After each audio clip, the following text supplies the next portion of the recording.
Hello, and welcome to the Digital CxO podcast. I'm excited to be here today because we have our first guest, Meredith Graham of Ensono. She is the Chief People Officer. How are you doing? I'm doing great today. Thank you. Wonderful. And also with us is, of course, Mike Vizard. How are you? I'm doing well. I'm excited to talk about this topic, but maybe a little scared at the same time. So to begin, Meredith, can you share a little bit about Ensono first, and then we'll talk about a recent survey that y'all did. Yeah, great. So Ensono, so we have about over 3,400 global associates, and we are a managed service provider, and we provide services to Fortune 500 companies, and we provide those services mainframe to public cloud and digital applications. So I'm really excited to be here to talk today about AI and how it's impacting women in tech. Awesome. So with that being said, y'all recently released the Speak Up 2024 survey, and this was a survey of 1,500 women across 3 different countries that are working in the tech sector. So you mentioned AI, so we can start there. There was a lot of information, but we know that's the big topic of the day. So what are some of the key findings in the AI section? Yeah, I think which was very interesting is that of the women surveyed, a large proportion of the women were really taking the lead in AI and what AI means within the tech sector and for their careers, which I thought was very interesting. And then there was also a lot of women mentorship as well. So that in and of itself, leads me to believe that, women are truly interested in this next step and this next phase of AI and how it's really going to impact their world and then the future world. It seems like to me there's a bit of a difference, though, between the building of the AI models and the using of the AI models. And I bring that up because we've talked in the past with numerous folks about the STEM education issues that women encounter, and they kind of disappear from math departments in 7th grade. And there's a lot of men building the AI models, and I don't think they're deliberately injecting bias, but there's cultural bias that gets injected into the model itself that then manifests its way out to the use cases. So, what's your sense of, have we thought this completely through, or are we just kind of jumping in and then we're surprised when there are some suboptimal outcomes, as they say? No, I think we're jumping in, as you said. I don't think, I think technology always outpaces kind of, legislation and regulations and just kind of the thought around like, what is the true impact to the human? And I think that is why really women do have an interest in it, because I think that they are looking at it. I think that we are looking at it, that there is going to be a huge impact and there's a potential for a lot of good if you can ensure that these models don't have those biases, but then there's a lot of risk if they do have biases. So, just around, talent development and those types of things, and just ensuring equality. If there's any sort of bias that gets into there, how do you stop it? And I think that those are the questions that people are asking. And I think that's why women really are interested in what it means and how they can participate in the development of AI, as it is very new. So I remember in the report, there was some information about remote work versus in-person work. And for women, it seems like they're struggling a little bit if they're working remotely. Why is that? And can you share a little bit deeper information about that? I think, just stepping back, I don't think this has anything to do with AI. I think there's just struggles around remote work. And it's particularly, in businesses where there are kind of hybrid in-person and then remote. I think that women in general enjoy remote work immensely. Actually, I think a lot of people do, because it provides a lot of flexibility. But there are, inherent risks. So if you have people that are working inside an office and are seeing, the executives or the leaders day in and day out, there's always just generally that tendency to kind of lean towards that person that is sitting next to you and having that conversation and not necessarily sharing all of the information that you have with the remote workforce. And I think it's just something that, we've been working on since COVID and the world shifted around how do you ensure that there's a level set across the organization when you do have in-person, hybrid, and remote. And I think it's a struggle, but I think it's more of a leadership development that we've been working on definitely throughout the time. And I think that there's just continued leadership development that needs to occur to make sure that it's level and equal. Now, this part of the survey left me scratching my head a little bit because, I work in an office and have been doing so for the last year and a half. But prior to that, I spent the better part of a decade working remotely. And as I went through your list, I was like, yep, experienced that. Yep, experienced that. Check, check, check. I mean, it seemed to apply to both male and female. It's just the nature of the beast. Agree. No, I don't think that there's female versus male. I do think that there's a tendency for more women, if it's hybrid, remote, or in person, to accept more of a hybrid remote model just because of, caretaking duties and things like that. I think the flexibility around child, taking care of your children or, even, parental responsibilities, I think that flexibility just leans more towards that than men. But that's just more around those caretaking. But I agree wholeheartedly that, if you're remote as a male and remote as a female, it's probably going to apply equally. I would say the only difference that I do experience working in the office is that my wife is working from home now. She just randomly throws stuff on my calendar and expects me to do it. So I'm like, okay, there we go. Well, that's relationship, so we don't want to go there. Well, that does bring us to the next part of the survey, which was about that work-life balance. So what were some key findings there, and what are some of the struggles, and what advice do you have as far as balancing, the family care and the work? Yeah, I mean, it's always difficult. I mean, again, so women generally have the caretaking duties generally fall on women.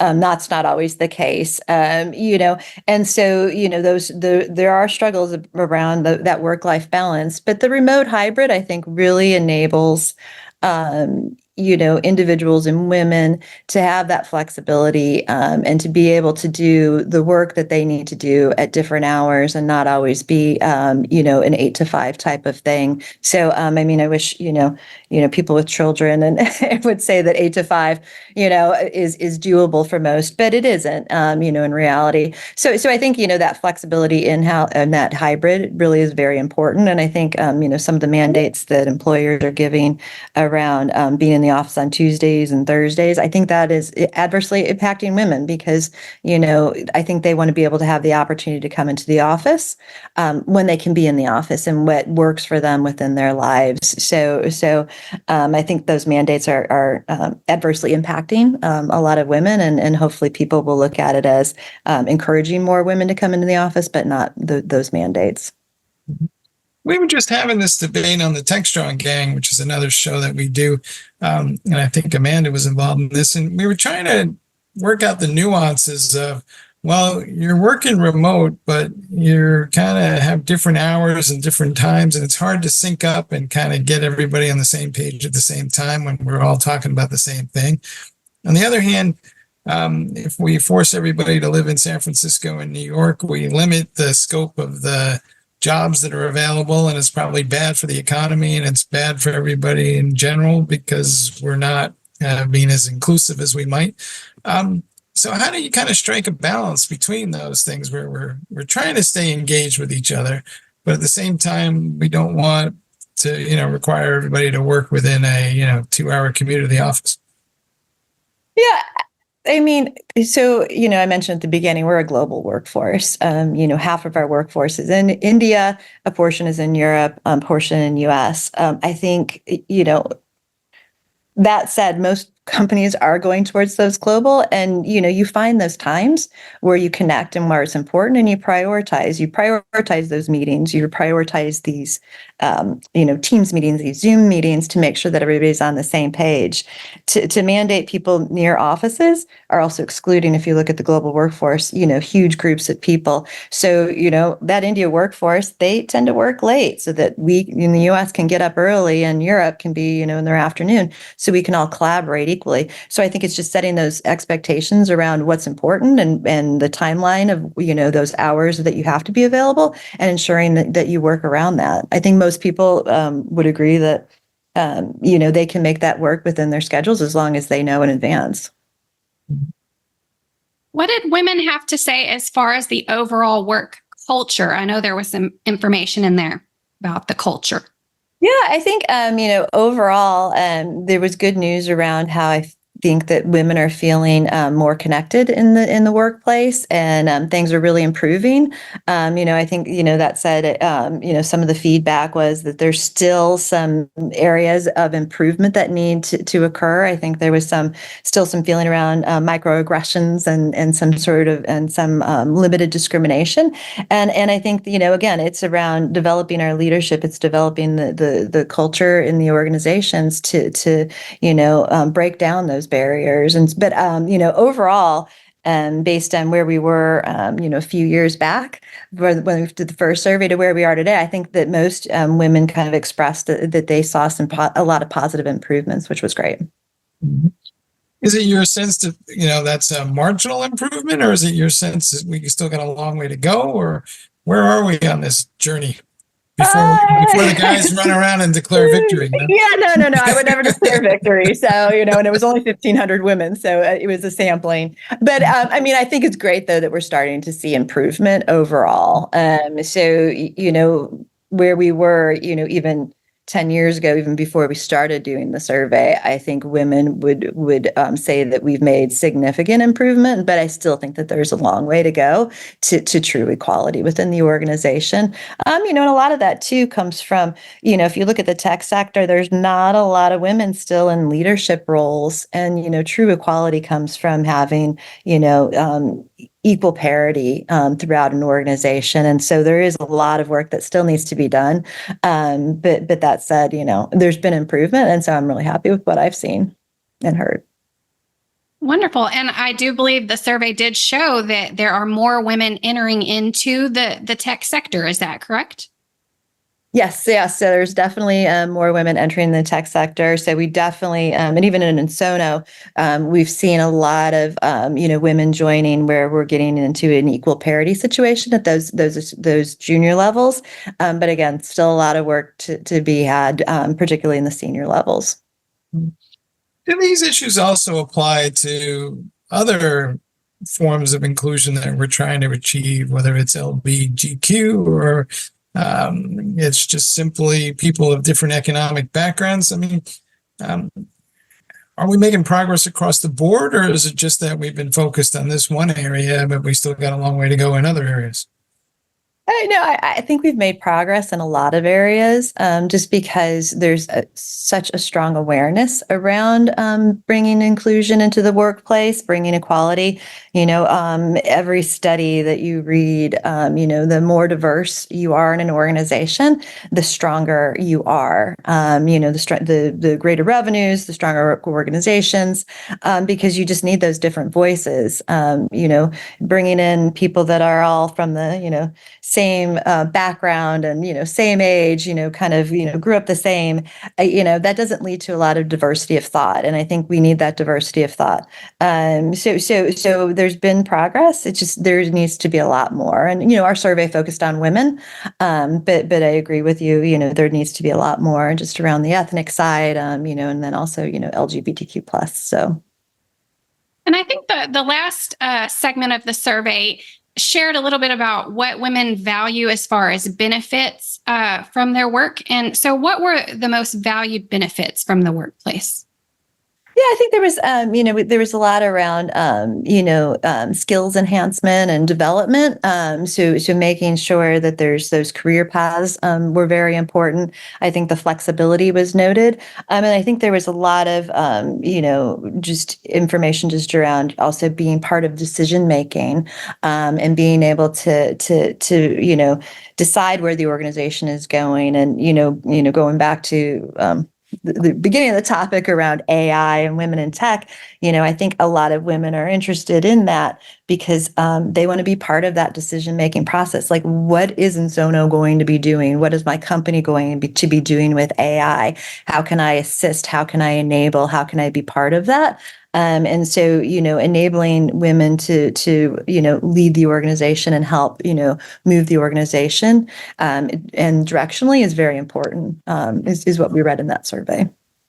What's your sense of the political climate these days? Because, of course, it is an election year and we have a lot of different things happening in different states. We are in Florida, and of course, as some of this is a regular conversation here. But it's everywhere, right? The Republic of Ireland just had a referendum that changed some of the wording in their constitution about what defines a homemaker, and apparently not enough people showed up, so it went down in flames, and much to the surprise of the political leadership. But it seems like it's a global conversation, and I wonder, does it matter what the government thinks, or should each company just do what they think is right? From what perspective, I guess, with a little bit of clarity, that's an open question. It's very different paths. Where are you going? It's just a sense of, should companies be worried or be paying attention to these various legislative initiatives that are floating around, or should they just kind of focus on doing the right thing by what's good for their organization? And maybe there's too much noise in the system. No, I mean, I think, we are heavily focused on legislation that impacts our associates and how it impacts our associates, because that impacts how they do their work and what they're focused on.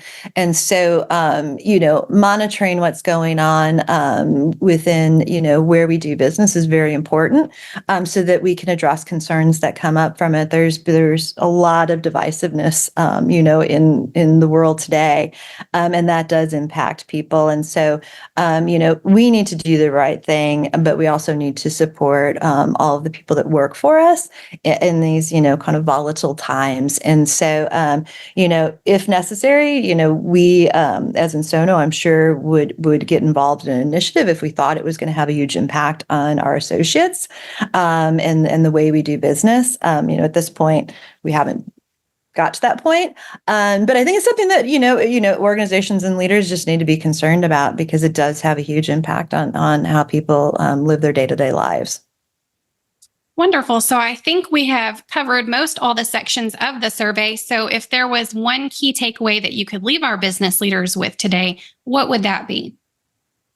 I think you just really need to focus on not only women in the organization, but just the minorities in STEM, in technology, and ensure that you're bringing them along. I said it before, diversity of thought is very important, and that diversity of thought comes from people with diverse backgrounds, and gender and ethnicity, is very important, and you should focus on it, and continue to develop, because as I said, we've made great strides. When I started long ago, I won't tell you how long ago, it was a very different world. I can say I'm very proud of where we are today, but we still need to do more. So continue, keep the focus, continue to support, listen, and, just do the right thing and help enable, those diverse, associate pools to, come on board into your organization and really make a difference. All right, folks. Well, we hope you're listening to this podcast, because that's part of listening, right? So there you go. Absolutely. Well, thank you again for coming on our show, and thank you to our audience for tuning in, and we'll be here next week. Great. Thank you.